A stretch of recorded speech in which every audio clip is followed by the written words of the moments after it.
केंद्र सरकार ने बुधवार को सुप्रीम कोर्ट में वक्फ पर बहस के दौरान एक अहम बात कही। सरकार ने कहा कि वक्फ, जो कि एक इस्लामिक अवधारणा है, इस्लाम का जरूरी हिस्सा नहीं है, इसीलिए इसे संविधान के तहत मौलिक अधिकार के तौर पर नहीं माना जा सकता।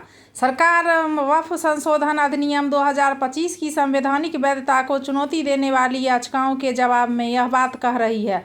सॉलिसिटर जनरल तुषार मेहता ने कोर्ट को बताया कि जब तक यह साबित नहीं हो जाता कि वक्फ इस्लाम का जरूरी हिस्सा है, तब तक बाकी तर्क बेकार हैं। सॉलिसिटर जनरल तुषार मेहता, जो केंद्र सरकार की तरफ से पेश हुए, उन्होंने सुप्रीम कोर्ट को बताया कि वक्फ को मौलिक अधिकार नहीं माना जा सकता। उन्होंने कहा कि जब तक यह साबित नहीं हो जाता कि वक्फ इस्लाम का एक जरूरी हिस्सा है, तब तक इस पर कोई दावा नहीं किया जा सकता। लाइव लॉ के अनुसार मेहता ने कहा, वक्फ एक इस्लामिक अवधारणा है, इस पर कोई विवाद नहीं है, लेकिन जब तक यह नहीं दिखाया जाता कि वक्फ इस्लाम का एक अनिवार्य हिस्सा है, तब तक बाकी सभी तर्क बेकार है।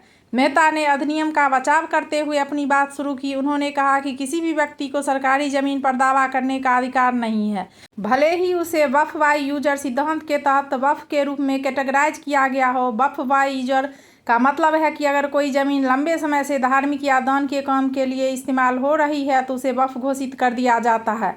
मेहता ने साफ कहा कि किसी को भी सरकारी जमीन पर अधिकार नहीं है। उन्होंने एक पुराने फैसले का हवाला देते हुए कहा कि अगर कोई संपत्ति सरकार की है और उसे वक्फ घोषित कर दिया गया है, तो सरकार उसे बचा सकती है।